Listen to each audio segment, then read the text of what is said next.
Hello everyone, and yesterday some news dropped on Grand Cathay, another old world almanac going into their lore.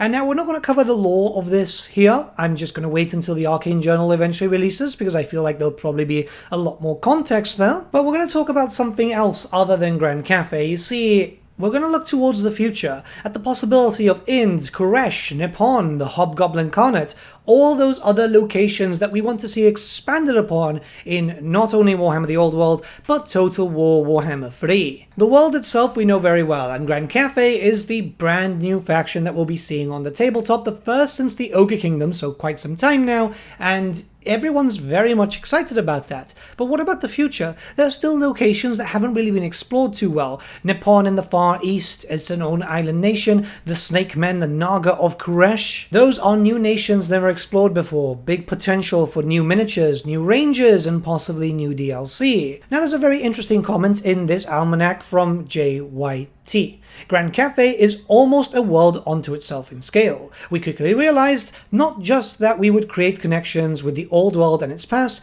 but the size and scope of Grand Cathay is every bit as vast and diverse as the old world, with the hinterlands of Khuresh, the Hobgoblin tribes, Nippon, and so on. It's almost a completely contained setting. Warhammer has spent 40 years in the old world, and there would be enough here to do the same. Not that we're planning on it. So, yeah, they're looking at the potential of Khuresh, Nippon, and stuff in the future. And before you say anything, they did say here, yes, not that we're planning on it. However, a little bit over a year ago, despite the fact that Grand Cathay and Kislev were confirmed a few years prior back for the tabletop, Games Workshop actually stated this on one of their articles. Fans of Warhammer the Old World should note that there aren't any current plans to bring Kislev or Grand Cathay to the tabletop for the foreseeable future. Which, as we all know, is not correct. Grand Cathay is inching closer and closer to release, which makes sense, you know?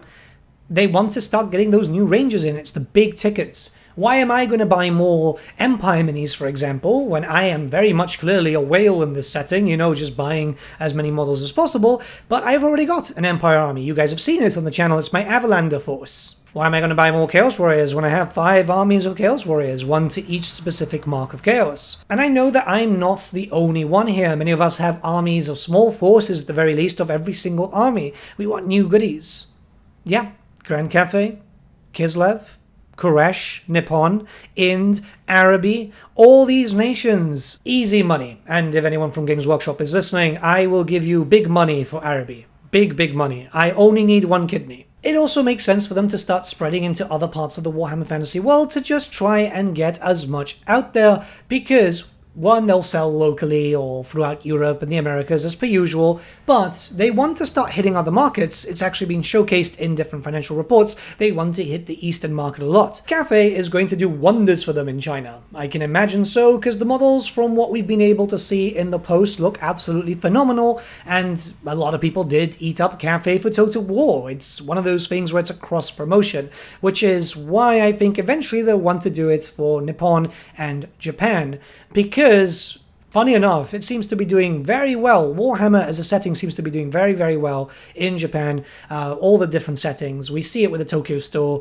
where they just are constantly posting. They seem to be really on par with the marketing, and there just seems to be a lot of movement there. So I can see this happening in the distant future. It depends on how quickly things go. I don't imagine we'll get Nippon, Khuresh, and stuff like that in a we are in first edition, or a second edition. I think that second edition is probably going to be there for Kislev, which makes a lot of sense. Personally, I really want a Kislev army myself, Bear Cavalry and the like. I just hope that a first wave includes the little Grom from Total War, because I absolutely love them, and I would love to see, well, just a lot of bears. Loads and loads of bears.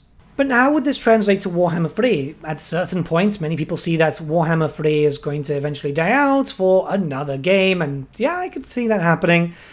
There's 2 scenarios. Either we see Warhammer 3's lifespan being extended quite dramatically so to become an evergreen game, which I very much doubt because there's a lot of tech debt, or in the future we could possibly see a Total War Warhammer the Old World. A continuation. Most of the stuff would already be available from launch. And then, boom! Here we are in the Old World, We've got brand new launch factions like Nippon and Khuresh or whatever, you know, there could be some surprises. There is rumors going around that we might potentially see some sort of Estalia army or Tilia army, which again would be freaking cool, especially if they go with the material in the Warhammer Fantasy roleplay stuff. I want bull riders for Estalia. But trying not to divert too much, we also know that Games Workshop and Creative Assembly worked rather closely for Cathay. There was a lot of teams being involved, especially as the race was first going to be created for Total War and then for the tabletop. The current Total War engine cannot deal with this massive world. I mean, you've got Immortal Empires Expanded and also the very, very cool Old World campaign mod. And even they kind of struggle a little bit, let's be honest there. But in the future, with a brand new engine, that could work. It doesn't even have to be a new, like, totally new engine. I think what they have to do is do some proper cleanup and, you know, get rid of the legacy code that for some reason is still in there. There's code from, like, Attila still in the Warhammer 3 engine. With a proper engine cleanup, we could see the Warhammer Fantasy world realized properly. Bigger than the Immortal Empires. More settlements and better just dimensions overall. There are some weird things, like, for example, you know, Orfwan being a literal stone's throw away from Bretonnia, which doesn't really make sense, or certain locations feeling too small.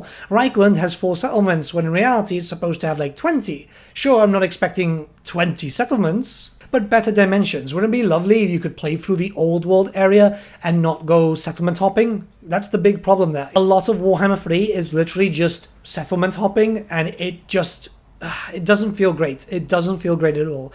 You're getting less and less land battles, so much so that they had to start like nerfing the minor settlement battles just to make that more consistent. And well, minor settlement battles being awful in their own right too. I think the main thing to talk about here is I think that this could happen for both. We could see Nippon, Hobgoblin Carnets, and so on for both the old world and also a Total War game, but it would have to be, 1, further down the line, and 2, I imagine it would happen for the old world first. I still think that we're going to get a Total War 40k. I think that that's going to be the new fantasy game, unless maybe the new fantasy game is the old world. I very much doubt it, however. I think that needs more time to cook. We do know now that races, like new races, and this will be a video in the long run, take around, 3 years to kind of finalize, more or less? Probably less, considering what was required. But overall, this I see as the inevitable future.